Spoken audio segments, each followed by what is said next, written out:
Okay. Thanks everyone for being here today. If you don't know me, my name is Evan, the nutritional team leader at the Queensland branch. Today I'm going to be discussing with you some benefits that I've read about vitamin D. So hopefully you can understand them and maybe if we can use them in testing for our our clients of our gold and platinum members. Now before I start, thanks everyone, I'll just check the time, 1:20, perfect, exactly when we want to start. Thanks everyone for being here on time. Just check that your mobile phones are off so we're not interrupted. And if you have any questions or comments, just wait to the end of the presentation and we can discuss them there and we can talk about them there all at the same time. Okay, great. Now, a lot of the information I've gathered here is from a person called Dr. Natasha Turner. She presented some information about vitamin D, and particularly, I have here 5 health benefits that you might be surprised by. Okay. And just to precursor the talk, Natasha Turner, she has a blog which she writes a lot of health related issues, and I gathered this information from her blog. Okay, so one thing we all know is that vitamin D in the winter decreases your chance of catching a cold or a flu, but just because it's summertime doesn't mean we need to stop taking those vitamins. And there could be other health benefits, particularly related to fitness and gym work, that could be particularly useful for vitamin D.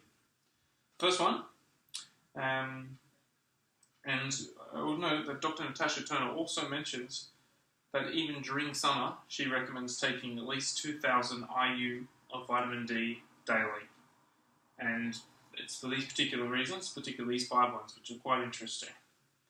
Number 1, it improves muscle function, which is key to our business structure here at TRI Fitness. At a gym, we're looking at muscle function and how they work and building and keeping them strong. And even rehab work. For example, particularly if you have chronic pain, you may want to reassess your vitamin D levels. Research has shown, and I'll read this out to make sure I get it right, that there is a link between vitamin D and muscle function, including recovery from exercise and daily activities. Again, perfect for what we do. It also explains how lower levels can lead to physical fatigue. Other research is also done with adolescent girls found that vitamin D is positively related to muscle power, force, velocity, and jump height. Now, jump height's not something that everyone's really concerned about, but it's an interesting measure about how vitamin D can be used to reach your peak fitness and muscle function. Second point, apparently it blunts your appetite. Now, what does that mean exactly? I mean, beyond the clear impact of our mood, pre-spring weather, they can all makes us want to eat more, want to be jolly, all that kind of stuff, and essentially we put on weight and we can make us fat. We produce vitamin D when our skin is exposed to the UV lights, but raising the vitamin D levels is known to activate leptin, or activate the production of leptin in the body. And this helps the signal between the brain and the stomach, so make sure we're not always hungry.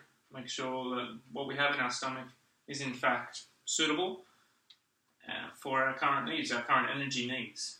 Again, this perfectly ties in with our overall fitness, and particularly my role in nutrition, and I imagine some other nutrition people here from the other states here today.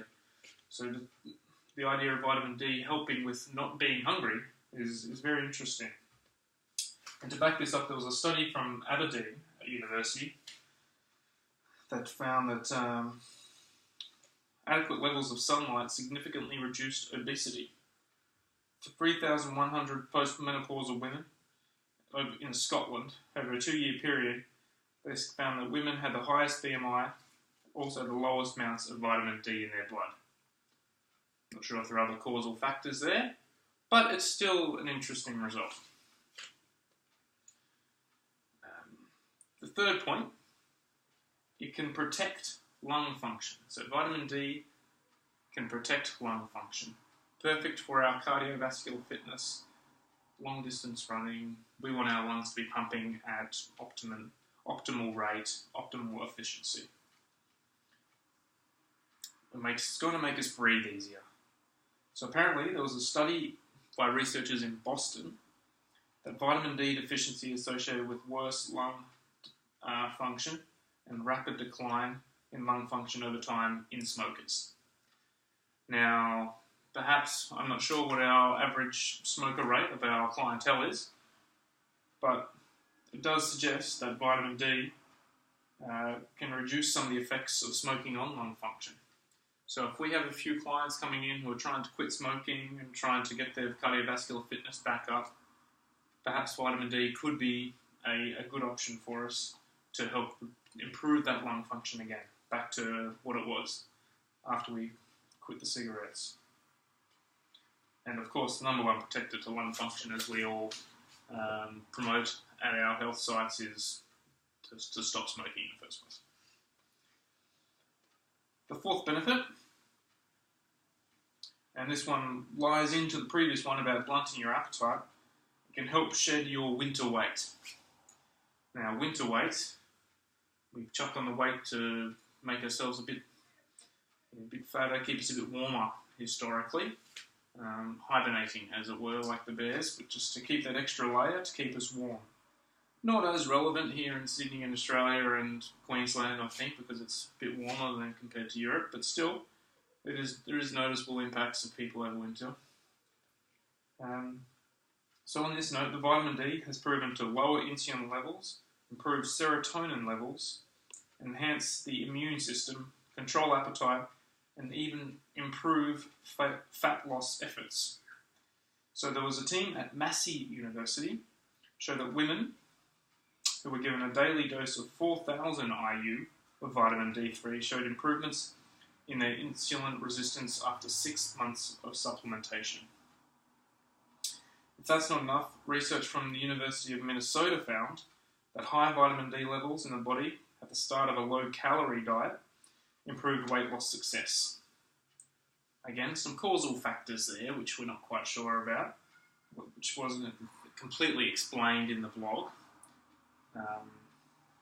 which are worth investigating further.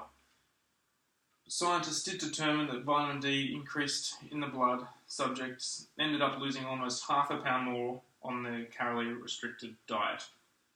Again, how hard were they exercising? I couldn't tell from the blog. I get some further research there, just to see how significant that result is.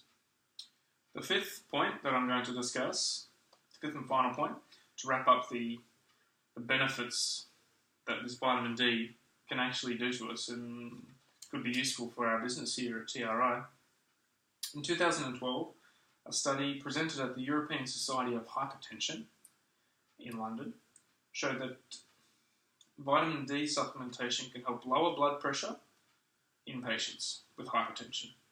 So it not only has the effects of weight loss, muscle strength, but it can also help with the people who come into our gym looking to lower their blood pressure if they suffer from hypertension.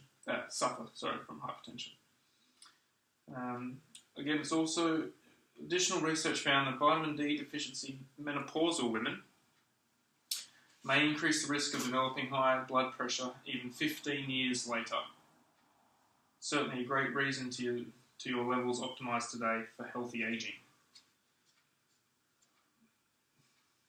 Okay, so I've listed today 5 benefits, and I'll just go over those main points once more for remember. The first one, improving muscle function.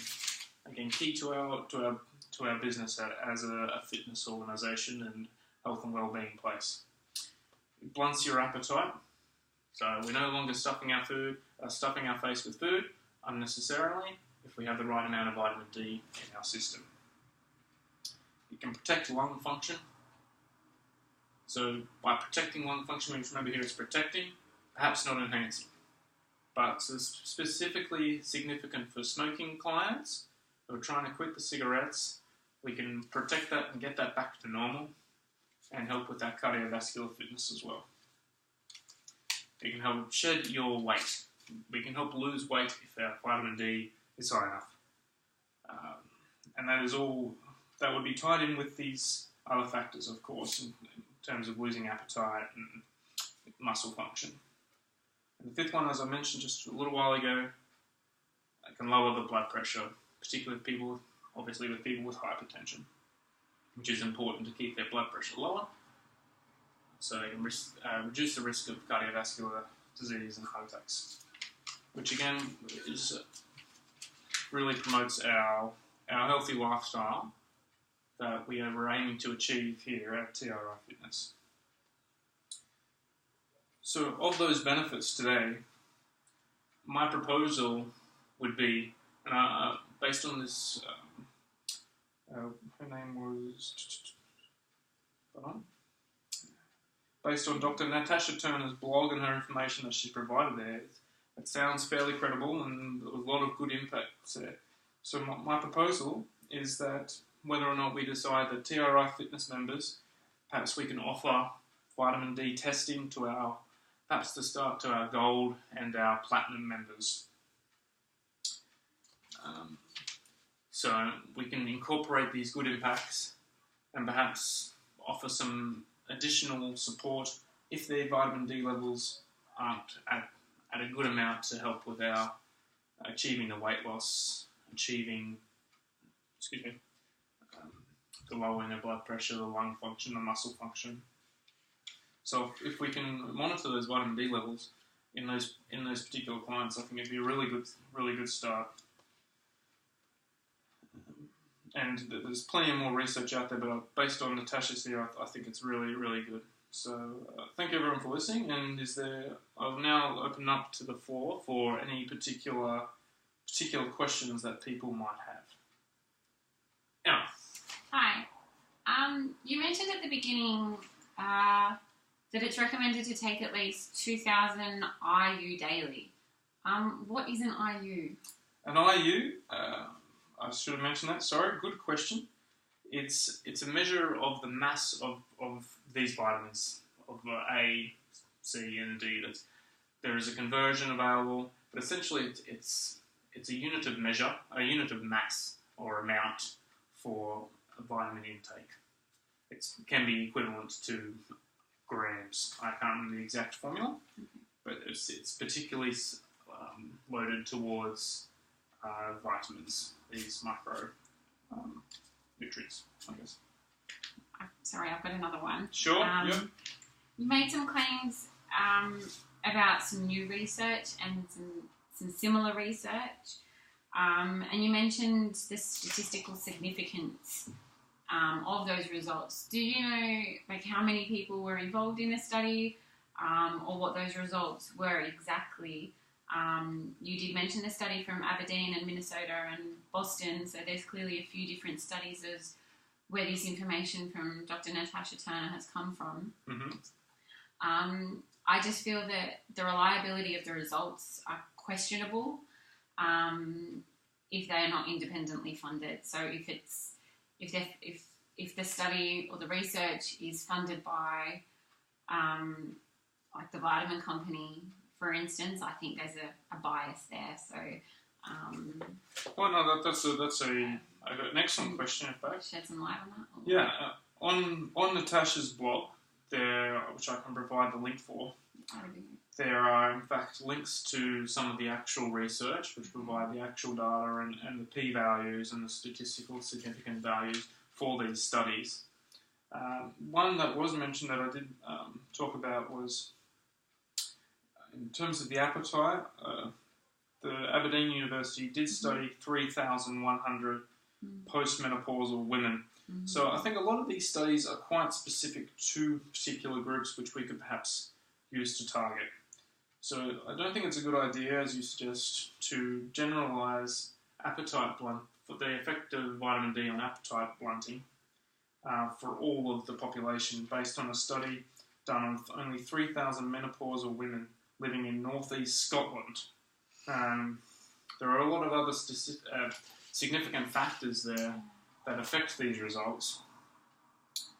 So I do suggest we need to look into a little bit more and have a look at the actual data a bit more, which sounds great. And yeah, even the as you said, it just says new research and some research. And I also found that a lot of them are targeted towards women, in fact. So perhaps there's some extra information required as to whether or not it's useful for men as well. But a lot of the studies, the one at Massey, showed women after 6 months. And again, it's always tricky. But in terms of who funded them, that's a tricky question. It takes a little bit more digging, and I don't know the answers to that. But as I said, I'll send the link to the blog, which did have some extra hyperlinks to the actual research. So hopefully we can have a bit more look at that and to see how significant these results are. But I guess on face value,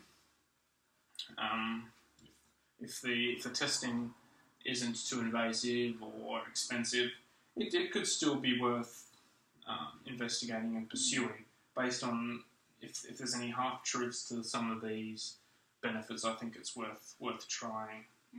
Thank you very much. No worries. Okay, are there any other questions about what I mentioned? Layla. Okay. I'll be with you in a sec. Thank you for the talk. It was great. The one question that I do have is you did mention that perhaps we'd like to roll them out to our gold and platinum members for the testing, which I think is good, but the benefits sound really, really good. I think they sound great. I must be a little bit less skeptical than my colleague Emma here. She wants to see a bit more data, which is great. But on face value, I agree. I think these benefits are really good. But because of these benefits, I think we should open up to all our customers, not just the gold and platinum. I think we should offer it. I think we should offer it to all because, based on those results, I think it's unfair to perhaps just single out the higher paying ones. When in the original outlay, neither vitamin D testing wasn't mentioned as an added benefit to gold and platinum compared to our other memberships. So if there really is this great, in what it appears quite simple, method of improving muscle function and breathing and blood pressure and weight loss and appetite, I think perhaps that anyone who is a member of the club should be able to benefit from this overall health benefit that's achievable from vitamin D. That's just my 2 cents on the way forward with how we're going and whether or not we choose to continue this testing, but or could decide to go with some testing. I think that's my 2 cents. Thank you, Evan. Excellent question there, Layla, and statement, and I think we'll take that note the next time we have a discussion as to whether or not we decide to implement this. And after a bit more research, my opinion is it's a great idea, but I think that's the way to go. Thanks everyone for turning up. Enjoy the rest of your day. And if you want any more questions about what I discussed today, perhaps you can come see me privately or flick me an email and I'll forward the links on and we can learn a bit more. Okay, cheers. Bye. Thank you.